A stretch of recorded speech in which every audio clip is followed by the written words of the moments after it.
Procedure code, civil प्रक्रिया संहिता के बारे में बात की थी। आज अपन कॉन्स्टिट्यूशन ऑफ इंडिया के बारे में बात करेंगे, भारत के संविधान के बारे में। कॉन्स्टिट्यूशन ऑफ इंडिया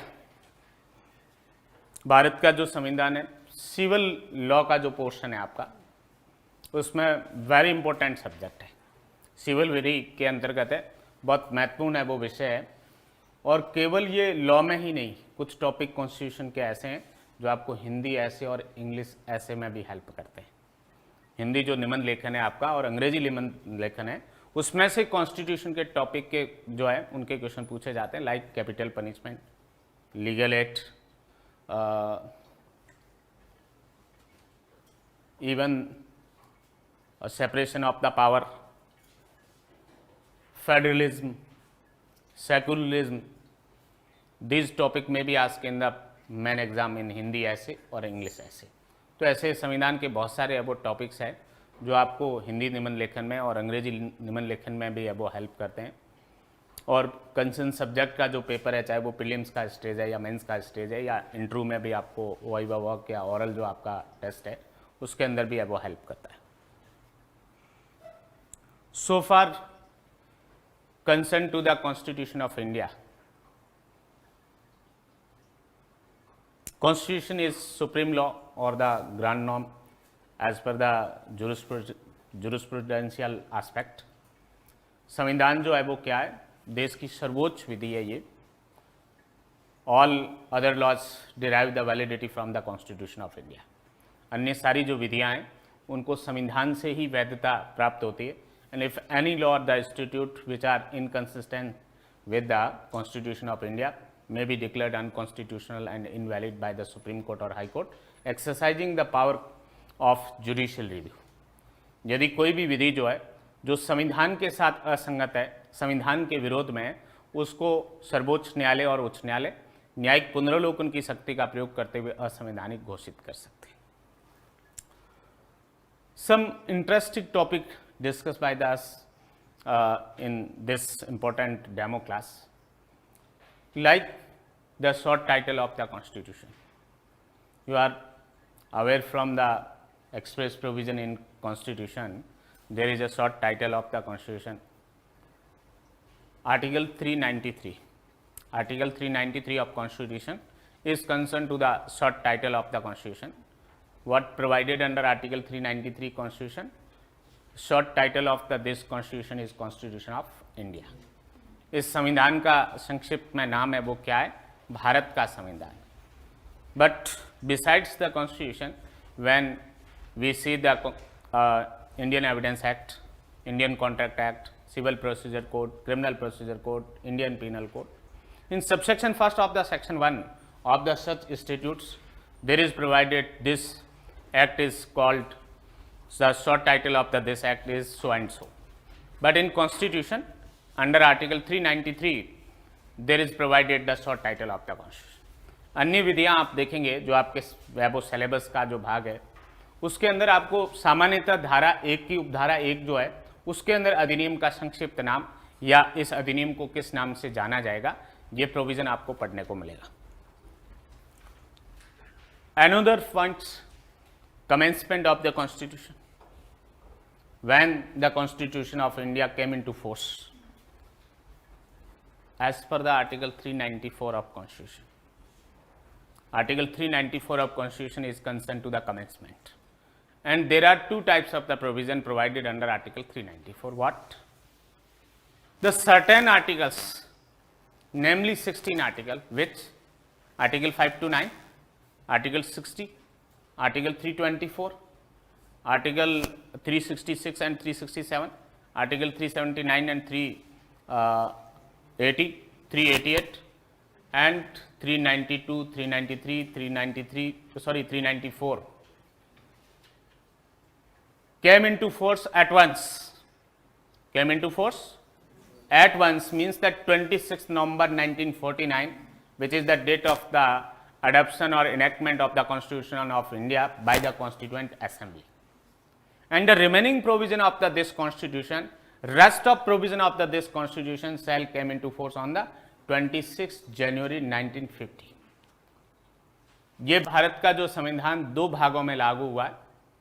16 अनुच्छेद जो है, अनुच्छेद 394 में आपको पढ़ने को मिलेंगे, वो 26 नवंबर 1949 को, जिस तारीख को संविधान सभा ने इस भारत की जनता की तरफ से संविधान को अंगीकृत और आत्मार्पित और अधिनियमित किया, उसी तारीख से लागू हो गई। वो कौन से आर्टिकल है? नागरिकता से संबंधित अनुच्छेद 5 से 9, अनुच्छेद 60 form of the oath or affirmation of president, राष्ट्रपति पद की जो है वो शपथ या प्रतिज्ञान का प्रारूप है, वो आर्टिकल भी। Article 324 concern to the election commission of India, Bharat निर्वाचन आयोग का जो प्रावधान है। 366 and 367, 366 is concerned to the definitions and 367 is concerned to the interpretation. 366 और 367, then 379 and 380, now the such provision are repealed. 388, that is also repealed, and then 391, 392 and 393, and 394 itself. 391, 392, 393 and 394 itself. 391, 392, 393 और 394 स्वयं भी। ये 16 जो अनुच्छेद है, ये 26 नवंबर 1949 को तत्काल प्रभाव में आ गए या तुरंत लागू हो गए। और इनको छोड़ के शेष जो प्रावधान है, अनुच्छेद 1 से लेकर और 395 तक के, और जो शेड्यूल भी उनके साथ दे रखी है, वो कौन सी तारीख से लागू हुए? 26 जनवरी 1950। The very important another point involve in the constitution, which acts or laws repealed by the Constitution of India। वो कौन सी विधियां हैं, कौन से अधिनियम हैं जिनको भारत के संविधान के द्वारा निश्चित किया गया, समाप्त किया गया? Government of India act 1935, Indian independence act 1947 and enactments with supplementing and amending the Government of India Act 1935. Which provision of the Constitution is concerned to this point? Article 395, the last article of this Constitution.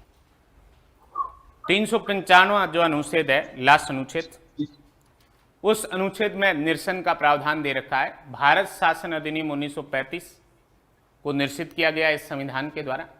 भारतीय स्वतंत्रता अधिनियम 1947 को भी repeal किया गया, और भारत शासन अधिनियम 1935 के संशोधनकारी या अनुपूरक जो अधिनियम है, उनको भी अब निश्चित किया गया।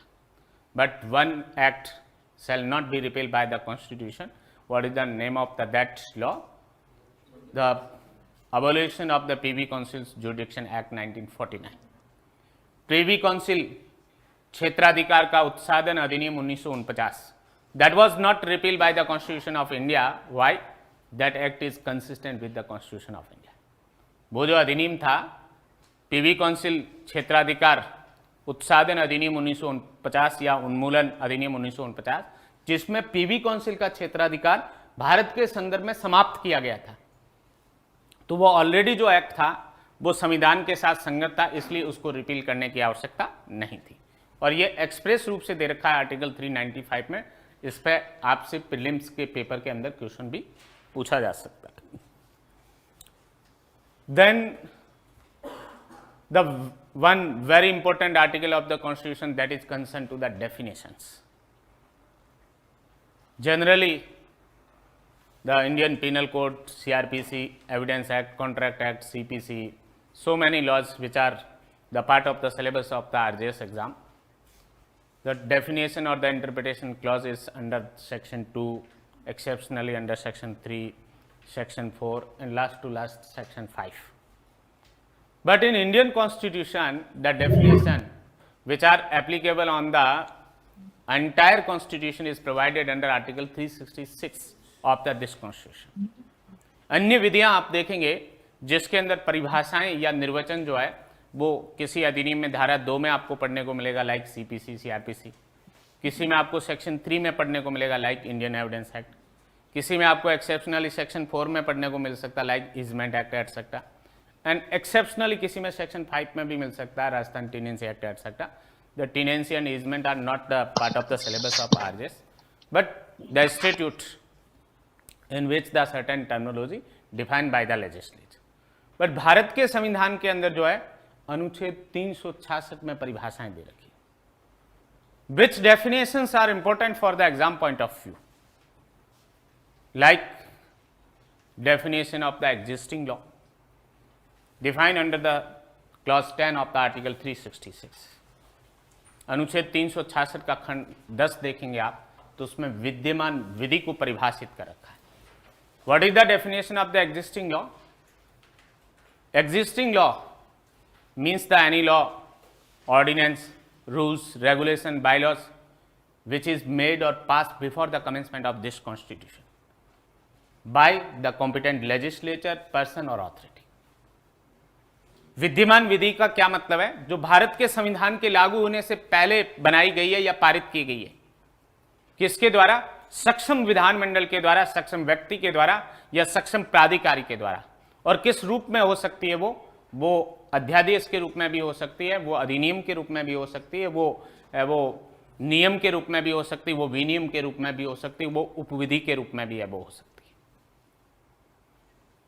Definition of federal court is also important, that is given under the clause 11 of the article 366। What is the definition of federal court? The very simple definition, federal court means the federal court constituted under the Government of India Act 1935। Federal court shall not means the federal court of the USA, federal court shall not means the federal court of the Canada। The federal court have the single meaning what? Which is constituted under the Government of India Act 1935। Federal न्यायालय का क्या मतलब है? अनुच्छेद 366 के clause 11 में आप देखेंगे तो उसमें बता रखा है कि भारत शासन अधिनियम 1935 में गठित किया गया फेडरल न्यायालय। फेडरल न्यायालय का मतलब संयुक्त राज्य अमेरिका के फेडरल न्यायालय से नहीं है। फेडरल न्यायालय का मतलब कनाडा के फेडरल न्यायालय से नहीं है। एक ही मतलब है क्या? भारत शासन अधिनियम 1935 में गठित किया गया फेडरल न्यायालय। जो जब सुप्रीम कोर्ट एस्टेब्लिश हुआ कॉन्स्टिट्यूशन में तो उससे पहले तक फेडरल कोर्ट था और उस फेडरल कोर्ट का स्थान ही सुप्रीम कोर्ट ने लिया। संविधान के लागू होने के बाद फेडरल कोर्ट भी समाप्त हो गया। What is the definition of high court? That is given under the clause 14 of the article 366। उच्च न्यायालय की क्या परिभाषा है? जो कुछ इंपॉर्टेंट में डेफिनेशन, खूब सारी डेफिनेशन दे रखी 1 to 30, क्लॉज 1 से लेके और 30 तक में बहुत सारी परिभाषाएं। बट परीक्षा की दृष्टि से कौन सी इंपॉर्टेंट है जो आपसे पूछी जा सकती है? और हाई कोर्ट की डेफिनेशन एक बार जेएलओ के एग्जाम में पूछी भी गई है और आगे भी पूछी जा सकती है, जुडिशियल सर्विस वगैरह के अंदर भी। क्या डेफिनेशन है? कहाँ है? Clause 14 of article 366। अनुच्छेद 366 का खंड 14 आप देखेंगे तो उसमें हाई कोर्ट को परिभाषित कर रखा है। High court means the high court for any state और constituted or reconstituted, constituted or reconstituted by the parliament by law for the purpose of this constitution, and a court which is declared as high court, court which declared as a high court by law made by the parliament। उच्च न्यायालय शब्द का क्या मतलब है? सामान्यतः किसी राज्य का उच्च न्यायालय। और क्या शामिल है इसमें? संविधान के प्रयोजनों के लिए संसद द्वारा बनाई गई विधि के अंतर्गत गठित या पुनर्गठित कोई उच्च न्यायालय। जितने भी संविधान के लागू होने के बाद गठित किए गए वो सारे इसमें कंस्ट्रक्शन और रिकंस्ट्रक्शन में कवर हो जाएंगे। और किसी उच्च न्यायालय को संसद ने विधि बनाकर, यदि किसी न्यायालय को जो है संसद ने विधि बनाकर उच्च न्यायालय घोषित किया है यूनियन टेरिटरी एटसेट्रा के लिए आर्टिकल 241 में या अन्यथा किसी प्रोविजन में, वो कोर्ट भी है, वो क्या होगा? हाई कोर्ट होगा। Then the very important definition, the proclamation of emergency, that is defined under the clause 18 of the article 366। What is the definition of proclamation of emergency? Proclamation of emergency means the proclamation issued under the clause 1 of the article 352 of the constitution. आपात की उद्घोषणा शब्द यदि संविधान के किसी प्रावधान में यूज लिए गए हैं, क्या मतलब है उस आपात की उद्घोषणा का? संविधान के अनुच्छेद 352 के खंड 1 में जारी की गई उद्घोषणा means only a national emergency. आपात की उद्घोषणा का क्या मतलब है? केवल राष्ट्रीय आपातकाल से है, प्रेसिडेंशियल रूल और financial emergency not fall under the proclamation of emergency. आपात की उद्घोषणा के अंदर राष्ट्रपति शासन और वित्तीय आपातकाल कवर नहीं होता है यदि किसी आर्टिकल के अंदर proclamation of emergency word is use under the this constitution. Then the definition of GST, goods and service tax, that is inserted by the 101st Constitution Amendment Act 2016 under the clause 12A. Under which clause the GST is defined? 12A, clause 12A of the article 366. What is the definition of GST? Goods and service tax means the tax on the supply of the goods or services, except the consumption, the tax, any tax on the consumption of the liquor for the human consumption. माल और सेवा कर का क्या मतलब है? माल या सेवा की आपूर्ति पर कर, माल या सेवा की सप्लाई जो है उसके प्रदाय या आपूर्ति पर लगने वाला कर है वो क्या कहलाता है? माल और सेवा कर कहलाता है। लेकिन मानव उपभोग के लिए जो शराब या अल्कोहल है उस पर लगने वाली एक्साइज ड्यूटी है वो GST में कवर नहीं होती है, उसको अलग रखा गया, अपवर्जित पार्ट में रखा गया है। Then what is the definition of service for the purpose of the GST? माल और सेवा कर के संदर्भ में सर्विस की क्या परिभाषा है? That is given under the clause 26A of the article 366.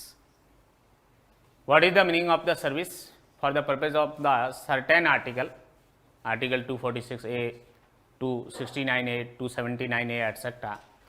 Service means other than goods. Service means the other than goods. सेवा शब्द यदि माल और सेवा कर के संदर्भ में यूज लिया गया है अनुच्छेद 246 क में या 269 क में या 279 क में या और भी कोई आर्टिकल दे रखा है उसके साथ उसमें, तो उसका क्या मतलब है? माल से भिन्न कोई भी जो चीज है वो क्या है? वो सेवा है। State is also defined for the purpose of the GST under the clause 26B of the article 366. What is the definition of state under clause 26B of the article 366? State in reference to the GST includes the union territory with legislature. माल और सेवा कर के संदर्भ में राज्य के अंतर्गत ऐसा संघराज्य क्षेत्र भी शामिल है जो विधानमंडल सहित हो, like Delhi, Puducherry and Jammu Kashmir. The union territory with legislature cover under the definition of the state, inclusive definition cover the union territory with legislature, but the union territory without legislature is not included in the definition of the state for the purpose of GST. The last very important definition is union territory, that is defined under the clause 30 of the article 366. What is the definition of the union territory? Union territory means the union territory is specified in the first schedule of the Constitution and includes the other territory which comprise in the territory of India, but not so specified in the first schedule. संघ राज्य क्षेत्र या केंद्र प्रशासित प्रदेश की क्या परिभाषा है? ये अनुच्छेद 366 के खंड 30 में दे रखी है। क्या है? जो संविधान की प्रथम अनुसूची में संघ राज्य क्षेत्र के रूप में विनिर्दिष्ट है। कितने हैं यूनियन टेरिटरी इंडिया में? 9 और 8? 8 यूनियन टेरिटरीज, 8 संघ राज्य क्षेत्र है जो फर्स्ट शेड्यूल के अंदर मेंशन है। 7 थे पहले, उसके बाद लद्दाख और जम्मू कश्मीर जोड़ के 9 हुए, और उसके बाद दमन and Diu and Dadra and Nagar Haveli ये यूनाइट होके और अब वो 1 रिड्यूस हो गया। अभी आज की डेट में 8 यूनियन टेरिटरी है।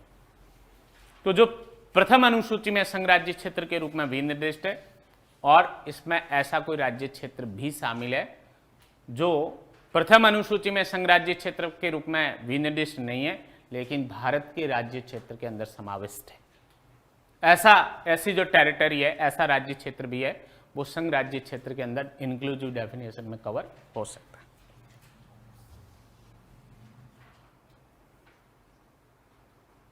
So far concerned to the 12th schedule of the Constitution.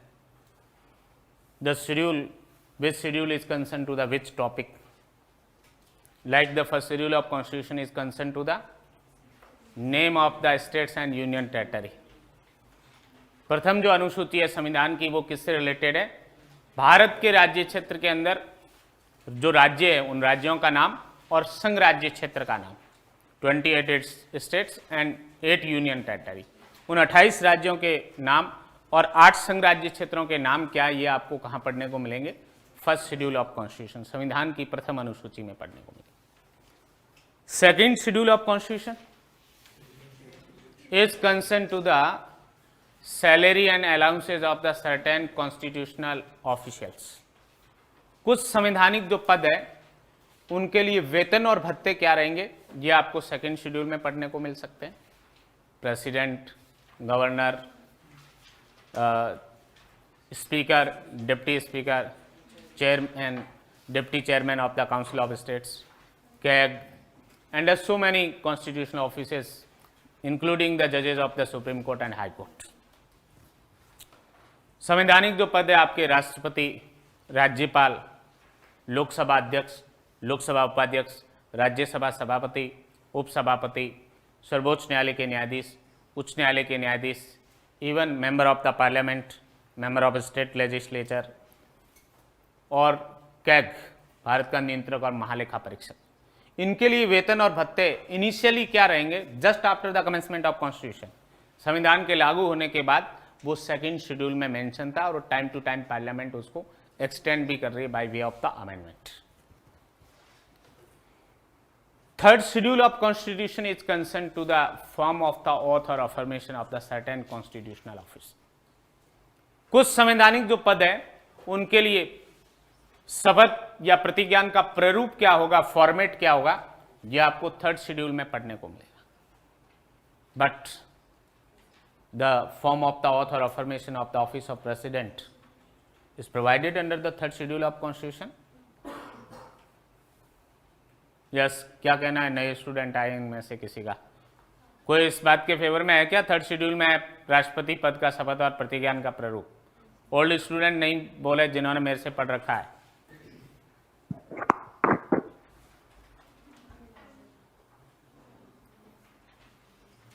Yes, Jahanara Praveen, क्या कहना है आपका?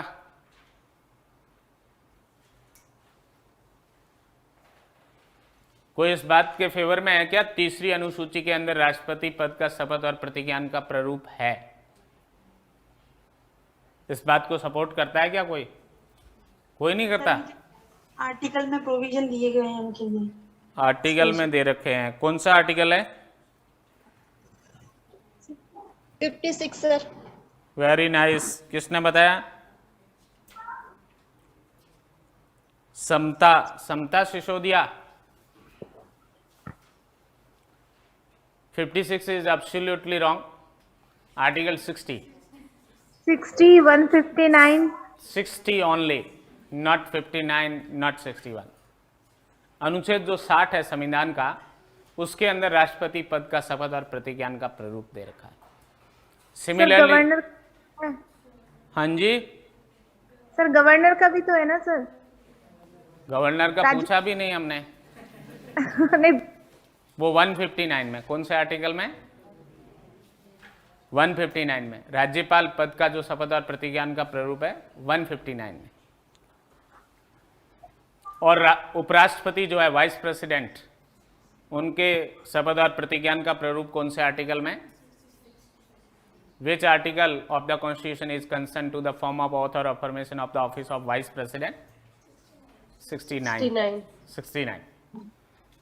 For these three constitutional offices, the form of the oath or affirmation is provided, specified under articles like the Article 60, 69 and 159 of the Constitution.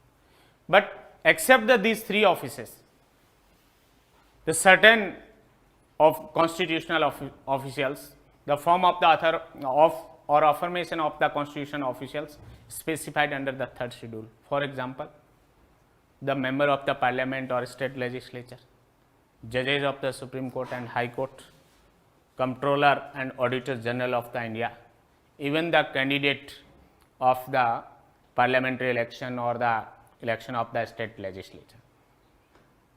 For the form of the author affirmation of the all these constitutional officials specified under the 3rd schedule of constitution. कुछ संवैधानिक जो पद है जिनके शपथ और प्रतिज्ञान का प्रारूप 3री अनुसूची में दे रखा है वो कौन है? संसद और राज्य विधानमंडल के चुनाव के जो उम्मीदवार है उनका शपथ या प्रतिज्ञान का प्रारूप, जो इलेक्शन कमीशन के किसी ऑफिसर एटसेट्रा के समक्ष है वो शपथ या प्रतिज्ञान लेना होता है। सिमिलरली संसद के सदस्य और राज्य विधानमंडल के सदस्य आफ्टर इलेक्शन, निर्वाचन के बाद जो है वो सदस्य के रूप में जो शपथ या प्रतिज्ञान लेना होता है उसका भी।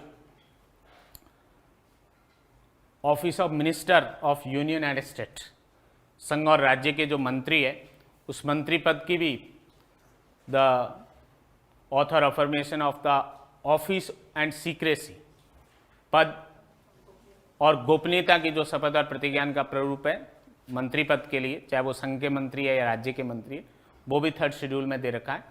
सर्वोच्च न्यायालय और उच्च न्यायालय के न्यायाधीश पद की जो शपथ और प्रतिज्ञान का प्रारूप है ये भी 3rd शेड्यूल में। एंड भारत के नियंत्रक और महालेखा परीक्षक पद के जो शपथ और प्रतिज्ञान का प्रारूप है ये भी 3rd शेड्यूल में। Next 4th schedule of constitution is concern to the allocation of the seats in council of state. Rajya Sabha के अंदर सीटों का आवंटन for states and union territory, राज्यों के लिए और संघ राज्य क्षेत्रों के लिए किस स्टेट के लिए कितनी सीट रहेगी काउंसिल ऑफ स्टेट्स में, यह आपको कौन सी शेड्यूल से पता चलेगा? By the 4th schedule of constitution. How many seats for Rajasthan is allotted in the 4th schedule of constitution in council of state? Only 10 seats is specified in the 4th schedule of the constitution. For UP 31, for Gujarat 11। Okay, इस तरीके से बहुत सारे है वो राज्य और संघ राज्य क्षेत्र जो है एंट्री नंबर 1 to 31 जो कुछ भी दे रखा है उसके अंदर स्टेट वाइज और यूनियन टेरिटरी वाइज उसमें दे रखा है कि किस स्टेट के लिए कितनी है वो काउंसिल ऑफ स्टेट में सीट्स रहेगी। 5th schedule of constitution is concern to the provision as to the administration and control of the schedule areas and tribes of the states other than the state of Assam, Tripura, Meghalaya and Mizoram। Assam, Tripura, Meghalaya और मिजोरम इन 4 राज्यों से भिन्न जो भारत के राज्य हैं उनके अंदर अनुसूचित क्षेत्रों और जो जनजातियां हैं उनके प्रशासन और नियंत्रण से संबंधित प्रावधान है वो कौन सी शेड्यूल में दे रखे? 5th शेड्यूल में, 5वीं अनुसूची। How many paras in the 5th schedule of constitution? There are 7 paras. There are 7 paras in the 5th schedule of the constitution। 5वीं अनुसूची में कितने पैराग्राफ है या पैरा है? 7 पैराग्राफ है या परिच्छेद है या पैरा है। 6th schedule of constitution is concerned to the provision as to the administration and control in respect of the tribal areas of state of Assam, Tripura, Meghalaya and Mizoram. Assam, Tripura, Meghalaya और मिजोरम जो 4 राज्य हैं इन राज्यों के जनजाति क्षेत्रों के संबंध में प्रशासन और नियंत्रण से संबंधित प्रावधान कौन सी शेड्यूल में? 6th शेड्यूल में, 6ठी अनुसूची में। And how many paras in the 6th schedule of constitution? 21 paras. There are 21 paras in the 6th schedule of constitution. 21 paras है इसमें। Which article is connected with the 6th schedule of constitution? Which provision of the constitution is directly connected with the 6th schedule of constitution? Clause 2nd of the article 244 is concerned to the 6th schedule and clause 1st of the article 244 is connected with the 5th schedule of constitution. And which article is connected with the 4th schedule of constitution? Article 4. Article 4 and clause 1st of article 80। article 4 clause 2nd of article 80। okay, article 4 for clause 1 of the article 4 and clause 2nd of the article 80 directly connect with the 4th schedule of the constitution। and which article is concerned to the 1st schedule of constitution? article 1st। Article 1st and 4. Article 1st and 4. 7th schedule of Constitution is very, very important. Concerned to there are 3 lists in 7th schedule: union list, state list and concurrent list. Indirectly distribution of the legislative power between the parliament and state legislature. Legislative relation between the central and state. The union list, there are 97 subjects. State list, there are 66 subjects. And concurrent list, there are 47 subjects. 7वीं अनुसूची जो विधायी शक्तियों से related है, legislative power से related है, और उसमें 3 सूचियां दे रखी है: संघ सूची, राज्य सूची और समवर्ती सूची। संघ सूची में 97 विषय, राज्य सूची में 66 विषय और समवर्ती सूची में 47 विषय। किसी का इससे कॉन्ट्रेरी भी कुछ कहना है? 97 की जगह 99 या और कुछ, 66 की जगह 61, 47 की जगह 52 या एनी अदर, ऐसी किसी की राय है क्या? नहीं होनी चाहिए वैसे। Which authority is competent to make laws in respect of the union list? Any matter enumerated in the union list. संघ सूची में जो प्रगणित विषय है 1 to 97, इस पर विधि बनाने की शक्ति किस ऑथोरिटी में निहित है? Parliament. Exclusively vested in parliament, अनन्य रूप से संसद में निहित है। Where this point is provided under the constitution? Clause first of article 246। अनुच्छेद 246 का जब क्लॉज फर्स्ट आप पढ़ेंगे तो वहां आपको इस तरीके का प्रोविजन है वो पढ़ने को मिलेगा। Matters enumerated in the union list, the parliament has exclusive power to enact law to make the laws. संघ सूची में प्रगणित जो विषय है उस पर विधि बनाने की अनन्य शक्ति संसद में निहित है, notwithstanding anything contained under the clause 2 and clause 3 of the article 246. 246 के खंड 2 में और खंड 3 में चाहे कुछ भी दे रखा है, उसके बावजूद भी संघ सूची में प्रगणित विषय है उस पर विधि बनाने की केवल एक ही प्राधिकारी में शक्ति निहित है, अनन्य रूप से एक ही प्राधिकारी में शक्ति निहित है। वो कौन है? संसद। The matter enumerated in the state list subject to the clause 1st and 2 of the article 246 that this power is exclusively vested in state legislature in respect of the matter enumerated in state list. राज्य सूची में प्रगणित जो विषय है उस पर विधि बनाने की अनन्य शक्ति राज्य विधानमंडल में है, बट किस प्रावधानों के अधीन रहते हुए? 246 के क्लॉज 1 और क्लॉज 2 के अधीन रहते हुए। Exceptionally the parliament may make the laws on the subject of the state list. So there are 5 express provision in constitution like article 249, 250, 252, 253 and 356 read with 357. सामान्य नियम यह है कि राज्य सूची में प्रगणित विषयों पर विधि राज्य विधानमंडल बना सकता है, बट कुछ अपवादित परिस्थितियां भी संविधान के अंदर दे रखी है जहां राज्य सूची के विषय पर विधि कौन बना सकती है? संसद भी बना सकती है। लाइक अंडर आर्टिकल 249 इन नेशनल इंटरेस्ट, राष्ट्रीय हित में संसद बना सकती है, जो कुछ भी उसकी रिक्वायरमेंट दे रखी है resolution pass by the council of state etcetera, Rajya Sabha के द्वारा संकल्प पारित करने पर, बट बना सकती है ऐसा रेजोल्यूशन पास होने के बाद। During the national emergency under article 250 read with the article 353 of the constitution, जब राष्ट्रीय आपातकाल प्रवर्तन में तब भी संसद जो है वो राज्य सूची के विषय पर विधि बना सकती है। अनुच्छेद 250 में ऐसा प्रावधान है और 353 में भी उसी बात को है वो रिपीट किया गया। If the 2 or more state legislature by passing the resolution make the requisition or request to the parliament to make the common laws for the such states on any subject of the state list, then parliament may make the laws on the subject of the state list for such acts, for such states. यदि 2 या अधिक राज्य विधानमंडल संकल्प पारित करके और संसद से निवेदन करते हैं, अनुरोध करते हैं कि वो उन राज्यों के लिए राज्य सूची के किसी विषय पर सामान्य है वो विधि बनाए, संसद ऐसा संकल्प पारित करके अनुरोध करने पर उन राज्यों के लिए राज्य सूची के किसी विषय पर विधि बना सकती है। ऐसा आर्टिकल 252 में, अनुच्छेद 252 में इस तरीके का एक्सप्रेस प्रोविजन आपको पढ़ने को मिलेगा। Parliament also may make the laws on the subject of the state list for the purpose of the carry out the provision of the international treaty, convention, covenants, contract, decision, conference, etc. यदि कोई अंतर्राष्ट्रीय संधि है, अंतर्राष्ट्रीय अभिसमय, अंतर्राष्ट्रीय कोई समझौता वगैरह है जिसमें भारत पक्षकार है और उस अंतर्राष्ट्रीय संधि या अंतर्राष्ट्रीय कोई समझौता या अभिसमय है, उसके प्रावधानों को भारत में लागू करना है, कौन विधि बना सकता है? उसके प्रावधानों को कार्यान्वित करने के लिए या लागू करने के लिए संसद बना सकती है अंडर आर्टिकल 253 ऑफ कॉन्स्टिट्यूशन। संविधान के अनुच्छेद 253 में ये शक्ति पार्लियामेंट के पास है।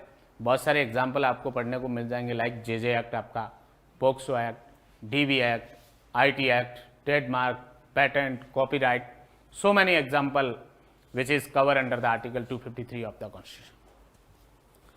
And the last express provision in constitution where the parliament can make the laws on the subject of state list when the presidential rule is in force in a particular state or any part thereto. किसी राज्य के अंदर राष्ट्रपति शासन प्रवर्तन में राज्य या राज्य के किसी भाग में अंडर आर्टिकल 356 ऑफ कॉन्स्टिट्यूशन, संविधान के अनुच्छेद 356 में there is expressly provided under article 356 the power of the state legislature shall be exercised by or under the authority of parliament. राज्य विधानमंडल की जो शक्ति होगी, कौन सी शक्ति? लॉ बनाने की, विधि बनाने की जो शक्ति है, वो उस राष्ट्रपति शासन के दौरान है, वो किस प्राधिकारी द्वारा प्रयुक्त की जाएगी? संसद के द्वारा या संसद के प्राधिकार के अधीन। उसका मतलब क्या है कि राष्ट्रपति शासन के दौरान राज्य सूची के विषय पर संसद विधि बना सकती है। तो ये कुछ कॉन्स्टिट्यूशन के अंदर एक्सप्रेस प्रोविजन आप पढ़ेंगे जहां पार्लियामेंट को स्टेट लिस्ट के सब्जेक्ट्स पर है वो लॉ बनाने की पावर कन्फर की गई या प्रदत्त की गई। And in respect of the concurrent list, subject to the clause first of the article 246, parliament and state legislature both have the power to enact the laws on the subject enumerated in concurrent list. समवर्ती सूची में प्रगणित जो विषय है उस पर विधि बनाने की शक्ति अनुच्छेद 246 के खंड फर्स्ट के अधीन रहते हुए संसद और राज्य विधानमंडल दोनों में नहीं थे। And if there is repugnancy between the law made by the parliament or state legislature in respect of the any subject enumerated in concurrent list, then which law shall prevail? Law made by the parliament shall prevail, and to that extent the law made by the state legislature shall be void as per the clause first of the article 254 of constitution, which is concerned to the doctrine of repugnancy. समवर्ती सूची में प्रगणित विषय के संदर्भ में संसद ने भी विधि बनाई है और उसी विषय पर यदि राज्य विधानमंडल ने विधि बनाई है और उनके बीच किसी प्रकार का विरोधाभास है, असंगतता है, तो ऐसी कंडीशन में कौन सी विधि प्रभावी होगी या अधिमानी प्रभाव रखेगी? संसद द्वारा बनाई गई विधि और एन एग्जिस्टिंग लॉ। कोई विद्यमान विधि और स्टेट लेजिस्लेचर द्वारा बनाई गई विधि के बीच भी रिपग्नेंसी है तो देन कौन सा लॉ प्रिवेल करेगा? An existing law. विद्यमान विधि है वो प्रिवेल करेगा, which is defined under the clause 10 of the article 366. What is the meaning of the existing law? That assigned under the clause 10 of article 366. और उस असंगतता की सीमा तक, उस विरोधाभास की सीमा तक राज्य विधानमंडल द्वारा बनाई गई विधि का क्या प्रभाव होगा? शून्य होगी। Entire law is not void, only to the that extent means the extent of the repugnancy. असंगतता की मात्रा तक, असंगतता की सीमा तक राज्य विधानमंडल द्वारा बनाई गई विधि है वो शून्य होगी। ऐसा एक्सप्रेस प्रोविजन आर्टिकल 254 के क्लॉज फर्स्ट में दे रखा है, 254 के खंड फर्स्ट में। Then 8th schedule of constitution concern to the language और ऑफिशियल लैंग्वेज। 8वीं अनुसूची भाषा या शासकीय भाषा से संबंधित है। How many languages specified under the 8th schedule of constitution? 22 languages. कितनी? 22 भाषाएं। In original constitution, in 8th schedule, how many languages were specified? Only 14. जब मूल रूप से संविधान बना था उस समय 8वीं अनुसूची में कितनी भाषाएं थी? 14 भाषाएं थी। whether the English is specified as language in 8th schedule of the constitution. क्या अंग्रेजी भाषा को 8वीं अनुसूची में 22 भाषाएं दे रखी है, उसके अंदर अंग्रेजी शामिल है क्या? अंग्रेजी को मेंशन कर रखा है उसमें? No sir. नहीं, अंग्रेजी भाषा को है वो स्पेसिफाइड नहीं किया गया। कौन कौन सी भाषाएं किस ईयर में और कौन से अमेंडमेंट से इंसर्ट की गई? 14 के बाद 15 लैंग्वेज के रूप में किस लैंग्वेज को ऐड किया गया, कौन से अमेंडमेंट से? देन 3 लैंग्वेज ऐड हुई, वो कौन से अमेंडमेंट से? और उसके बाद लास्ट में 4 लैंग्वेज ऐड हुई, वो कौन से अमेंडमेंट से? 4 लैंग्वेजेस कौन कौन सी है वो? बोडो, डोगरी, मैथिली और Santhali, added by the 2003 amendment, 92nd constitution amendment act 2003, ऐसा ही है ना? 92वां संविधान संशोधन अधिनियम 2003 and the Nepali Konkani and Manipuri, Nepali Konkani and Manipuri added in the year of 1991, 1992 और 1991? Sir, 1991, I think. 1991. Sir, 1992, 71st amendment. Yes, sir, 92. 71 संविधान संशोधन. ठीक है, ठीक। 71st constitution amendment act 1992 and the Sindhi that is added as the 15th language by the which amendment? 21st 21st in 67, I think. 21st constitution amendment act 1967। Sindhi को जो है वो 15वीं भाषा के रूप में 21वें संविधान संशोधन अधिनियम 1967 के द्वारा जोड़ा गया। नेपाली, कोंकणी और मणिपुरी 71वें संविधान संशोधन अधिनियम 1992 के द्वारा जोड़ा गया। और बोडो, डोगरी, संथाली, मैथिली, ये 4 भाषाएं 92वें संविधान संशोधन अधिनियम 2003 के द्वारा जोड़ी गई। वर्तमान में कितनी टोटल भाषाएं हैं? 22 भाषाएं, और उसमें अंग्रेजी शामिल नहीं है। 8th schedule of constitution is directly connected with the which article of the constitution? Clause first of article 344 and 351। अनुच्छेद 344 के खंड फर्स्ट और अनुच्छेद 351, इन 2 प्रावधानों के साथ डायरेक्ट कनेक्टेड है 8th शेड्यूल या 8वीं अनुसूची। 9th schedule of the constitution, whether the 9th schedule of the constitution is the part of the original constitution which was passed by the constituent assembly? No sir. No, there were only the 8th schedule at the time of the commencement of constitution. The 9th schedule is added by the first constitution amendment act 1951, प्रथम संविधान संशोधन अधिनियम 1951 के द्वारा 9वीं अनुसूची को जोड़ा गया। In addition to the 9th schedule, which provision were added in the constitution by the first constitution amendment act 1951? Clause 4 of article 15, clause 4 of article 15, article 31A and 31B, article 31A, 31B and a clause 4 of article 15 and 9th schedule. These provision, these very important provision added by the first constitution amendment act 1951. The 9th schedule of constitution is concerned to the which topic, which matters? Basically concerned to the land reform laws, concerned to the land reform laws, abolition of the jagirdari system etcetera, ryotwari, jagirdari. 9वीं अनुसूची जो है वो किससे संबंधित है? भूमि सुधार विधियों से संबंधित है। जागीरदारी या सामंतशाही जो व्यवस्था थी उसको है वो समाप्त करने के लिए वो इसको है वो ऐड किया गया। हाउ मेनी एक्ट्स और regulation inserted in the 9th schedule till today? कितने अधिनियम और विनियमों को डाला जा चुका है इस 9वीं अनुसूची में या शामिल किया जा चुका है? 284। There are 284 acts or regulation specified in the 9th schedule. Whether the acts or regulation inserted in the 9th schedule may be challenged before the Supreme Court or High Court. The validity of the such acts or regulation may be challenged before the Supreme Court or High Court. No. And the Supreme Court or High Court can exercise the power of judicial review in respect of the act or regulation which are specified in the 9th schedule. No, sir. General rule is No. no, but exceptionally can be challenged before the Supreme Court and may be declared the unconstitutional and invalid by the Supreme Court, as per the finding of the Vaman Rao versus State of Vaman Rao versus Union of India. Vaman Rao versus Union of India, 1981 Supreme Court. After the 24th April 1973, that was the date of the judgment of the Keswanand Bharti case.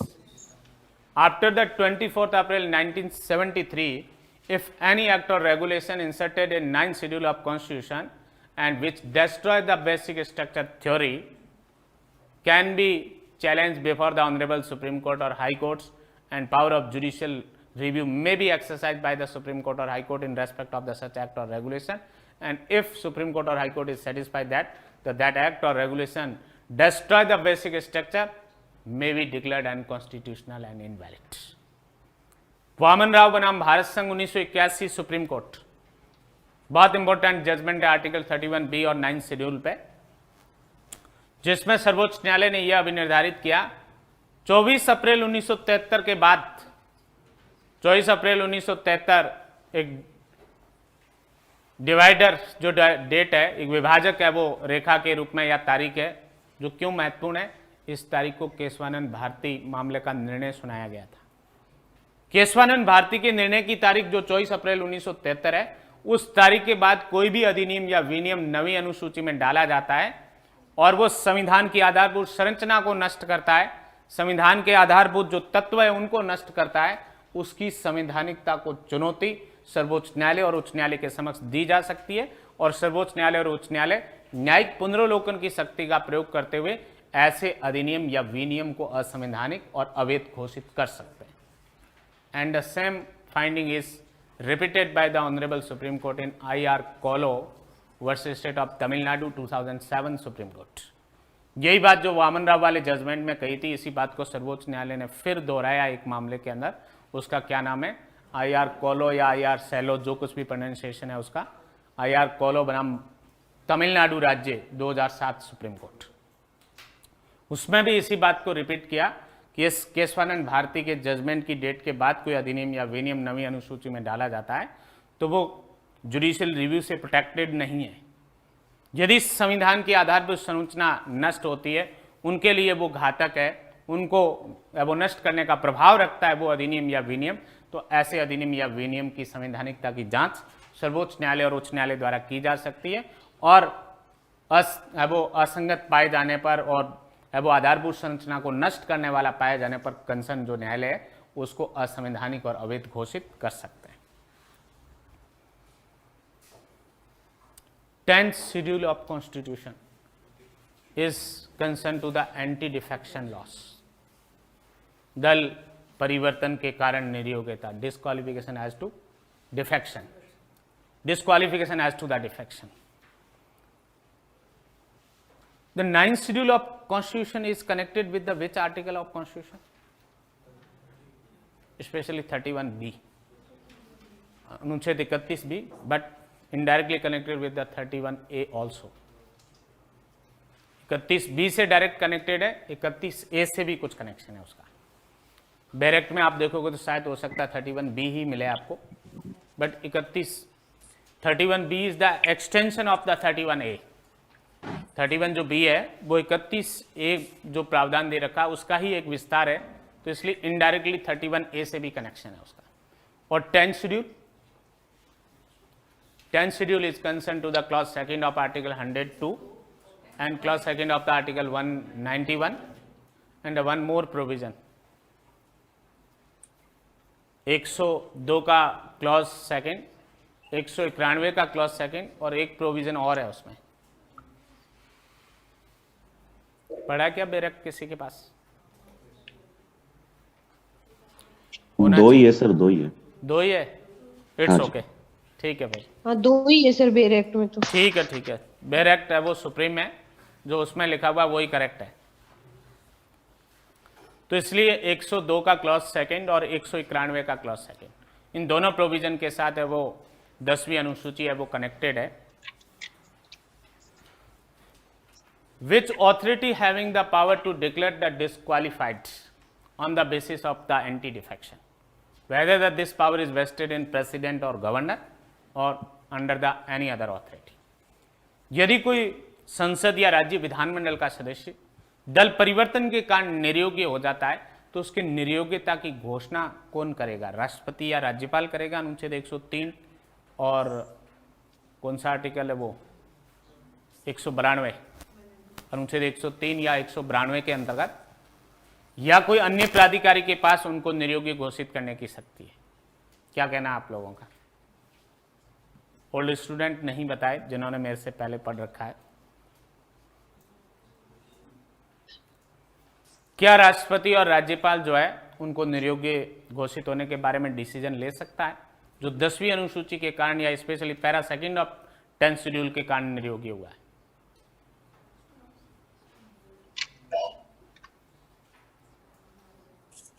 क्या कहना है आपका पाठक? कुछ राज्यपाल ही करेगा और मैं कहता हूं कि साहब लोकसभा अध्यक्ष और राज्यसभा का सभापति और विधानसभा अध्यक्ष और विधानसभा का सभापति है वो डिसाइड करेगा। राष्ट्रपति और राज्यपाल की पावर नहीं है। To see the para 6 of the 10th schedule, 10वीं अनुसूची का पैरा 6 आप पढ़ोगे तो इस प्रश्न का उत्तर आपको मिल जाएगा। Para 6 empowering to the speaker of the house of people और the chairman of the council of state or the speaker of legislative assembly or the chairman of the legislative council to make the declaration of the disqualification of the any member of the house of people, council of state, legislative assembly, legislative council on the basis of the anti defection। दल परिवर्तन के आधार पर लोकसभा या राज्यसभा, विधानसभा या विधान परिषद का कोई सदस्य निर्योग्य है, इसकी घोषणा करने की, इसकी डिसीजन लेने की पावर किसमें निहित है? जिस सदन का वो सदस्य है उस सदन का अध्यक्ष या सभापति। लोकसभा का सदस्य है तो लोकसभा अध्यक्ष के पास शक्ति है ये, राज्यसभा का सदस्य है तो राज्यसभा के सभापति के पास है, विधानसभा का सदस्य है तो विधानसभा के अध्यक्ष के पास है ये पावर, और विधान परिषद का सदस्य है तो विधान परिषद के सभापति के पास है। ऐसा आपको 10वीं अनुसूची के पैरा 6 के अंदर पढ़ने को मिल जाएगा। Which para of the 10th schedule of Constitution declared unconstitutional by the Honorable Supreme Court in Quijote Holohan versus Jachuli 1992 Supreme Court case? How many paras in the 10th schedule? Total how many paras? 8 paras.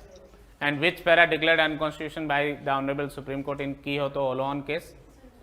So, para 7. Para 7.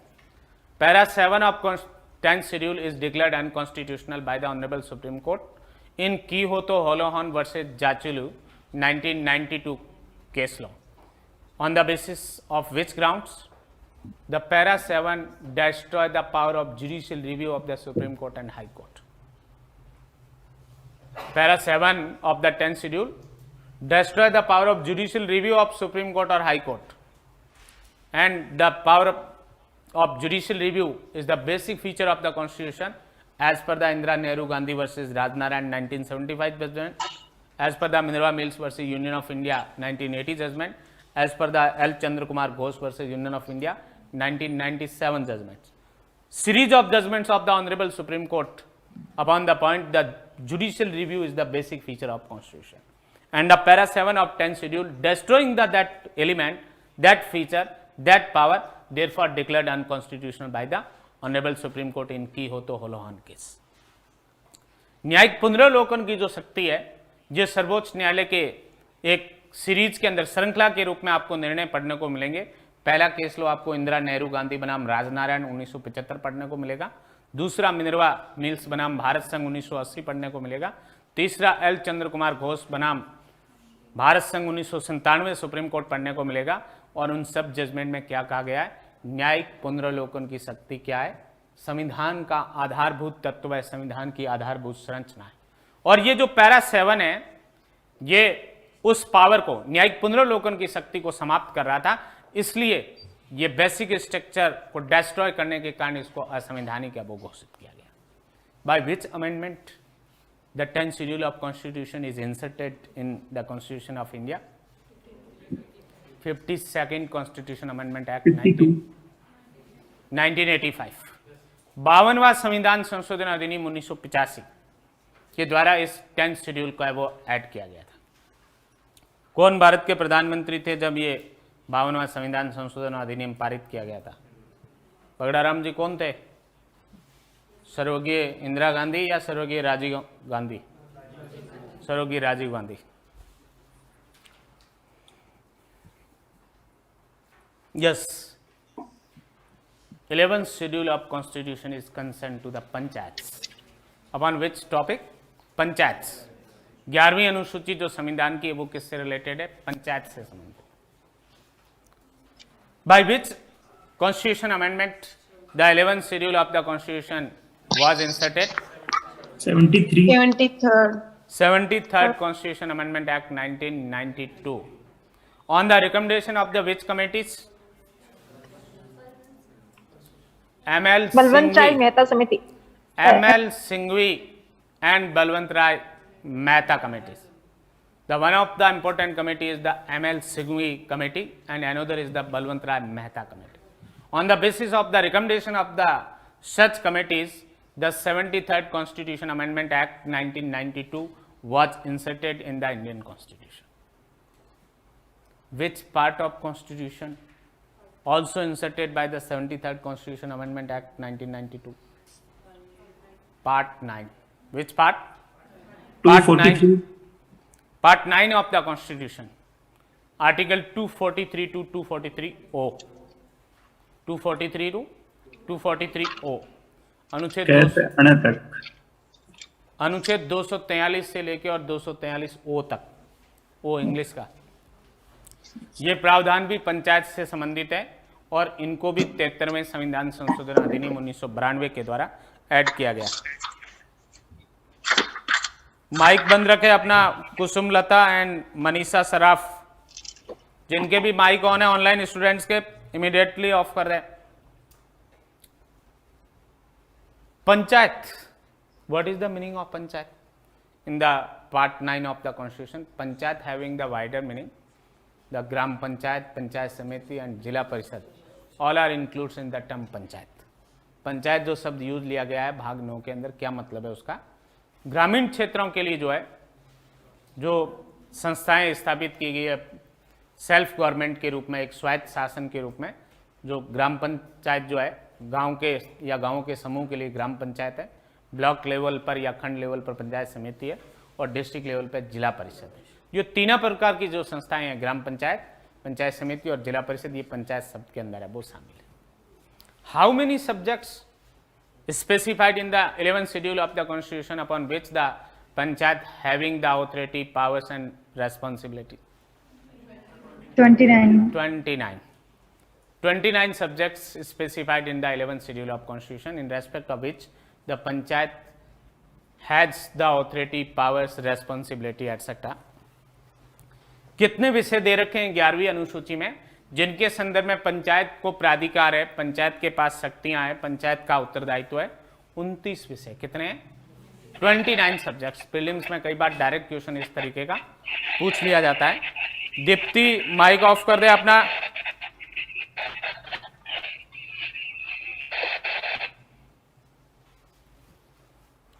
Deepti मंडल,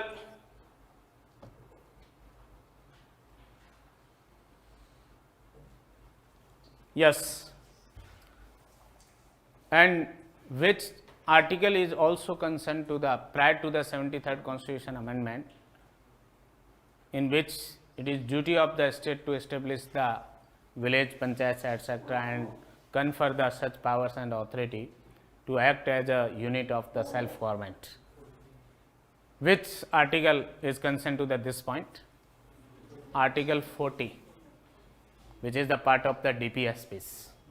नीति निरीक्षक जो तत्व है उनमें अनुच्छेद 40 आप पढ़ेंगे तो उसमें दे रखा है कि राज्य जो है ग्राम लेवल पर जो है ग्राम पंचायतों का गठन है वो करने का प्रयास करेगा और उनको ऐसी शक्तियां और प्राधिकार है वो देगा जो एक स्वायत्त शासन की इकाई के रूप में वो कार्य कर सके। And the 12th schedule of constitution, that is the last schedule, concerned to the which topic? Municipality. The 12th schedule of the constitution is inserted by the which constitutional amendment act? 74th 74th amendment. Constitution 74th. Amendment Act 1992। ये जो 12वीं अनुसूची है संविधान की, ये कौन से संवैधानिक संशोधन के द्वारा जोड़ी गई? 74वां संविधान संशोधन अधिनियम 1992 के द्वारा। And which part of the constitution is also added by the 74th constitution amendment act 1992? Part 9A। Part 9A article 243P2, 243Z(G), अनुच्छेद 243P से लेके और 243Z(G) तक के जो प्रावधान है वो म्यूनसिपैलिटी से रिलेटेड है। वो भाग 9A भी, भाग 9 का भी जो है 74वें संविधान संशोधन अधिनियम 1992 के द्वारा ही ऐड किया गया। What is the meaning of municipality? नगर पालिका जो शब्द यूज लिया गया, क्या मतलब है? केवल है वो इनिशियल लेवल की नगर पालिका से ही है, या इसमें नगर निगम, नगर परिषद वो भी शामिल है?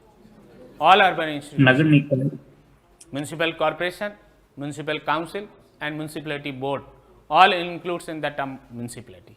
नगर पालिका जो शब्द है उसका विस्तृत अर्थ है, और उसके अंदर नगर पालिका बोर्ड भी, नगर परिषद भी और नगर निगम है, तीनों प्रकार की संस्थाएं जो है वो शामिल है।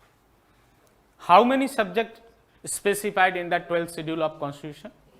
18 सब्जेक्ट्स, 18 विषय जो है वो 12वीं अनुसूची में विनिर्देश है, जिनके संदर्भ में नगर पालिका को प्राधिकार है, पावर्स है, रेस्पॉन्सिबिलिटी है, प्राधिकार शक्ति और उत्तरदायित्व है।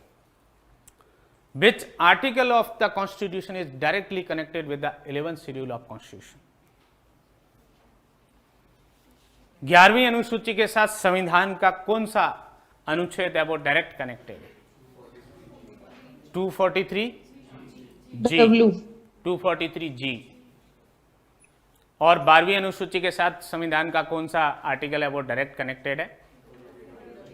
243W। 11वीं अनुसूची के साथ 243G एंड 12वीं के साथ 243W। यस। तो ये आपकी जो है वो फर्स्ट शेड्यूल से लेके और 12th शेड्यूल जो कॉन्स्टिट्यूशन में दे रखे हैं, सब्जेक्ट मैटर क्या है उनका, किन आर्टिकल के साथ कनेक्टेड है वो, और जो किसी कॉन्स्टिट्यूशन अमेंडमेंट से इंसर्ट हुए हैं लाइक 9, 10, 11, 12, तो वो कौन सा संवैधानिक संशोधन था, कौन से वर्ष का था वो, और इस शेड्यूल के साथ कोई पार्ट भी यदि ऐड हुआ है, कोई प्रोविजन है वो जोड़े गए हैं संविधान में, तो वो कौन कौन से हैं। Now we discuss in respect of the latest constitution amendment act. नवीनतम जो संवैधानिक संशोधन अधिनियम है, ये जीएसटी जो है, गुड्स एंड सर्विस टैक्स, इनसे रिलेटेड कौन सा कॉन्स्टिट्यूशन अमेंडमेंट है? 101। 101 कॉन्स्टिट्यूशन अमेंडमेंट एक्ट 2016, 101वां संविधान संशोधन अधिनियम 2016। ये ईडब्ल्यूएस से रिलेटेड कौन सा संशोधन है? Reservation for EWS. 102nd और 103rd? 103rd Constitution Amendment Act 2018 is concerned to the reservation for EWS, and 102nd is concerned to the which topic? Establishment of National Commission for Socially and Educationally Backward Classes. Article 338B newly inserted by the that amendment, 342A was newly inserted by the that amendment, clause 26C of article 366 newly inserted by the that amendment। 102वां जो संविधान संशोधन अधिनियम है 2018, ये किससे related है? EWS वाला 2019 का, सॉरी। 103वां जो संविधान संशोधन है वो 2019 का होना चाहिए, और ये 102वां ये 2018 का है। ये किससे संबंधित है? शैक्षिक और सामाजिक रूप से पिछड़े वर्गों के लिए राष्ट्रीय आयोग, इनके गठन से संबंधित है। और कौन कौन से प्रावधान 102वें संविधान संशोधन अधिनियम 2018 से ऐड हुए? 338 ख, 342 क और 366 का 26 ग 26C, जिसमें social and educationally backward classes को परिभाषित किया गया है। ये 3 प्रोविज़न जो है वो इंसर्ट किए गए, न्यूली इंसर्टेड है, नए वो जोड़े गए हैं संविधान के अंदर। 103rd कॉन्स्टिट्यूशन अमेंडमेंट एक्ट से कौन से क्लॉज ऐड हुए हैं, कॉन्स्टिट्यूशन में कौन से प्रोविज़न न्यूली ऐड किए गए? Clause 6 of article 15 and clause 6 of article 16। अनुच्छेद 15 का क्लॉज 6 है वो ऐड हुआ और अनुच्छेद 16 के साथ भी क्लॉज 6 ऐड हुआ।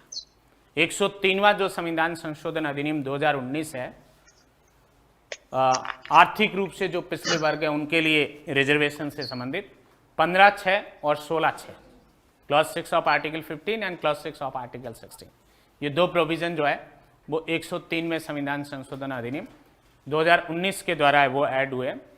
मोदी जी ने जो है वो कौन सा था, बजट सेशन था, उसमें 1 दिन के लिए हाउस का पीरियड है वो बढ़ाकर और लास्ट डे ये EWS का रिजर्वेशन का बिल है वो पास करवाया था।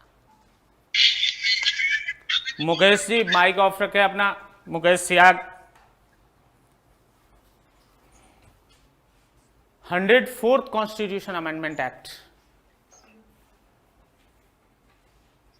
कौन बताएगा? 104वां संविधान संशोधन अधिनियम जो है 2019 का, ये भी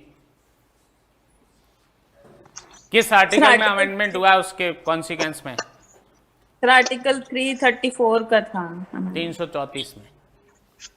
the period of the reservation for the certain seats for SC and ST and representation of the Anglo Indian community. अनुसूचित जाति और जनजाति का जो है वो लोकसभा और विधानसभा में स्थानों का जो आरक्षण और जो आंग्ल भारतीय समुदाय है उनका लोकसभा और विधानसभा में प्रतिनिधित्व से संबंधित प्रावधान है 330, 331, 332, 333। ये कितने समय तक रहेगा रिजर्वेशन और रिप्रेजेंटेशन? ये पीरियड जो है उसका प्रावधान 334 में है। इनिशियली वो 10 ईयर के लिए था और आगे अमेंडमेंट के माध्यम से वो बढ़ रहा है। 104th कॉन्स्टिट्यूशन अमेंडमेंट एक्ट 2019 से SC और ST का रिजर्वेशन बढ़ा दिया, बट एंग्लो इंडियन कम्युनिटी का रिप्रेजेंटेशन नहीं बढ़ाया गया। अनुसूचित जाति और जनजाति का जो लोकसभा और विधानसभा में आरक्षण है उसको तो 80 ईयर्स तक के लिए वो एक्सटेंड कर दिया गया, from the date of the commencement of constitution, संविधान के लागू होने से 80 वर्ष तक। बट आंग्ल भारतीय समुदाय का रिप्रेजेंटेशन आगे एक्सटेंड नहीं किया, वो समाप्त हो गया 2019 में। And one more, 105th constitution amendment act 2021, 105वां संविधान संशोधन अधिनियम 2021 concern to the which article? 342A, concern to the 342A। 342 का जो है उसमें कुछ संशोधन हुआ है 105वें संविधान संशोधन से, specially the clause 3rd of the that article was added by the 105th Constitution Amendment Act 2021 and also substituted the clause 1st of Article 342A. Instead of the, for the purpose of Constitution terminology, substituted by the central list. Substituted by the central list and also the explanation which clear the meaning of the central list attached with the clause 1st of the Article 342A. That explanation was also added by the 105th Constitution Amendment Act 2021. 242 का जो सामाजिक और शैक्षिक रूप से पिछड़े वर्गों से संबंधित प्रावधान है उसमें, उसके अंदर एक तो क्लॉज 3rd नया ऐड हुआ है 105वें संविधान संशोधन से, और क्लॉज 1st में कुछ प्रतिस्थापित हुआ है। संविधान के प्रयोजनों के लिए जो शब्दावली थी उसकी जगह केंद्रीय सूची है वो शब्दावली प्रतिस्थापित हुई है, और क्लॉज 1st के साथ एक स्पष्टीकरण भी ऐड हुआ है जिसमें केंद्रीय सूची का या सेंट्रल लिस्ट का क्या मतलब है उसको एक्सप्लेन भी किया गया है। तो ये कुछ वेरी इंपॉर्टेंट है वो लेटेस्ट कॉन्स्टिट्यूशन अमेंडमेंट्स है जो डायरेक्टली आपसे प्रीलिम्स में पूछे जा सकते हैं, इवन EWS एटसेट्रा पे या GST पे मेंस में भी कोई क्वेश्चन आ सकता है।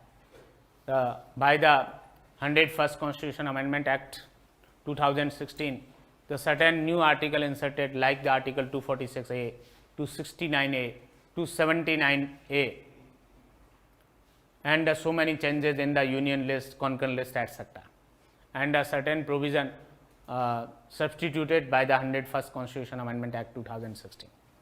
101वां संविधान संशोधन जो माल और सेवा कर से संबंधित है, 3 नए अनुच्छेद ऐड हुए उस संशोधन से, 246 का, 269 का और 279 का.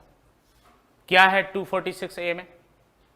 Power of the making law in respect of GST. माल और सेवा कर के संदर्भ में विधि बनाने की शक्ति किस ऑथोरिटी में वेस्टेड है? ये 246A में प्रावधान है. And allocation or the distribution of the GST between the Union of India and the state, that is provided under Article 269A. The GST collected by the which authority and divided and allocation between the which authority, that is provided under Article 269A. माल और सेवा कर कौन सा? In respect of the course of interstate commerce or trade. अंतर्राज्यिक व्यापार या वाणिज्य के संदर्भ में जो जीएसटी है, उस जीएसटी का माल और सेवा कर की का संग्रहण कौन करेगा और संग्रहण के बाद किन प्राधिकारियों के बीच विभाजित होगा या प्रभाजन होगा, इस बारे में 269A में प्रावधान दे रखा है. Collected by the government of India and divided between the union and states. Bharat सरकार उसका संग्रहण करेगी और विभाजित किन के बीच में होगा? भारत संघ और राज्यों के बीच में. 279A is concern to the composition of the GST council and functions देयरटू.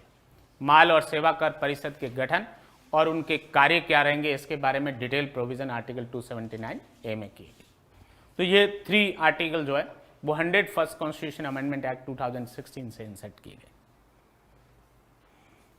इसके अलावा आप देखेंगे कॉन्स्टिट्यूशन अपने आप में बहुत वो वाइड सब्जेक्ट है.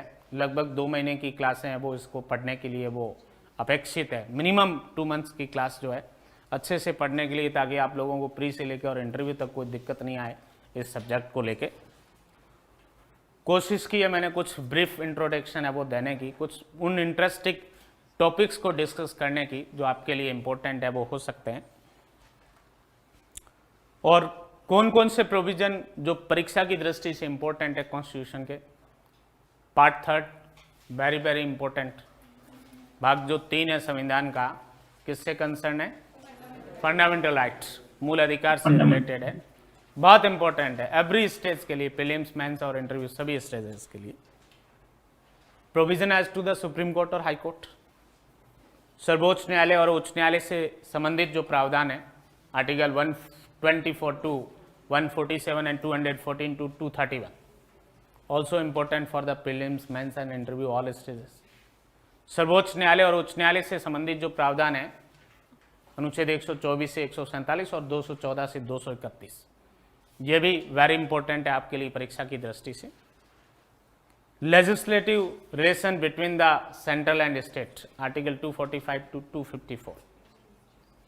केंद्र और राज्य के बीच विधायी संबंध 245 से 255 परीक्षा की दृष्टि से इंपॉर्टेंट है आपके लिए.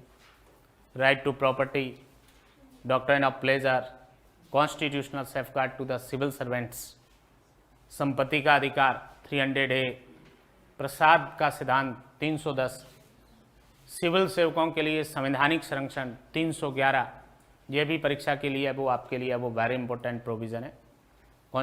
Emergency provision and constitution amendment, आपातकालीन प्रावधान और संविधान में संशोधन 352, 356 एंड 360 एंड 368, 352, 356 और 360.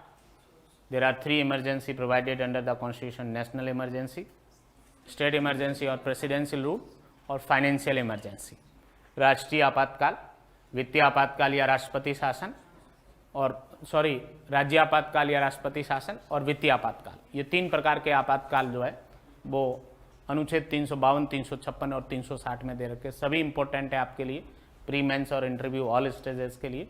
और संविधान में संशोधन आर्टिकल 368 पार्ट 20 ऑफ कॉन्स्टिट्यूशन, संविधान का जो भाग 20 है, only single article in that part, वो भी आपके लिए प्री, मेंस और इंटरव्यू ऑल स्टेजेस के लिए इंपॉर्टेंट है. Which authority having the power to amend the constitution?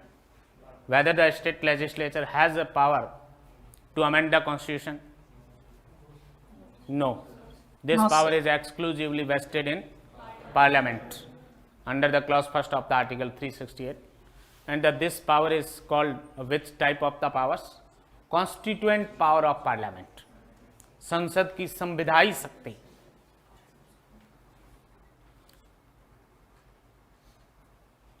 Which provision of the constitution is amended with very special majority? संविधान के वो कौन से प्रावधान है जिनको अति विशेष बहुमत से संशोधित किया जा सकता है? What is the meaning of the very special majority? The majority of the parliament and at least by the 1/2 states, rectification by the 1/2 state legislature of the states in the territory of India. संसद का तो बहुमत होना ही चाहिए प्रत्येक सदन के अंदर, जो कुछ भी रिक्वायर्ड है 368 के क्लॉज 2 में। उसके अतिरिक्त भारत के राज्य क्षेत्र में स्थित राज्यों के कम से कम आधे राज्यों के विधानमंडलों का जो है वो अनुसमर्थन प्राप्त है, तभी वो संशोधन हो सकता है। और ऐसे प्रोविजन कौन कौन से है कॉन्स्टिट्यूशन के? Like article 54 and 55, article 73 and 162, article 241 और 279A. 54 and 55 is concerned to the election of president. 73 and 162 are concerned to the extent of the power of union executive or extent of the power of state executive. संघ की कार्यपालिका शक्ति का विस्तार और राज्य की कार्यपालिका शक्ति का विस्तार, ये 73 और 162 में। 241 241 concerned to the power of parliament may by law to set up a high court for union territory and a court may be declared a high court for the union territory. संसद जो है वो विधि बनाकर संघ राज्य क्षेत्र के लिए अलग उच्च न्यायालय स्थापित कर सकती है, like the Delhi high court. और किसी कोर्ट को जो है वो यूनियन वो टेरिटरी में उसको हाई कोर्ट डिक्लेयर भी किया जा सकता है संसद के द्वारा। उस 241 में कोई अमेंडमेंट रिक्वायर्ड है, very special majority is required. And 279A newly inserted by the 101st constitution amendment act concern to the GST council, उसमें भी कोई संशोधन करना है तो very special majority required. In addition to the this provision amendment 7th schedule में amendment in the any list of the 7th schedule, amendment in the chapter 4 of part 5th and the chapter 5 of part 6. Chapter 4 of part 5th concerned to the Supreme Court and chapter 5 of the part 6 is concerned to the High Court, and the chapter 1st of the part 11 of Constitution 245 to 255. In addition to that, representation of the states in parliament itself in article 368. So these are the certain provision where the very special majority is required to amend the constitution. ये संविधान के कुछ ऐसे प्रावधान हैं जिनमें संशोधन करने के लिए अति विशेष बहुमत की आवश्यकता होगी। 7वीं अनुसूची के किसी वो सूची की किसी प्रविष्टि में संशोधन करना है, अनुच्छेद 368 स्वयं में संशोधन करना है, राज्यों का संसद में जो प्रतिनिधित्व है उसके संदर्भ में कोई संशोधन करना है, और संविधान के भाग 11 के अध्याय 1 के संदर्भ में कोई संशोधन करना है, सर्वोच्च न्यायालय या उच्च न्यायालय से संबंधित प्रावधानों में कोई संशोधन करना है, और अनुच्छेद 54, 55, 73, 162, 241 और 279 का इनमें से किसी प्रावधानों के संदर्भ में संशोधन करना है। अति विशेष बहुमत है वो उसके लिए आवश्यक होगा।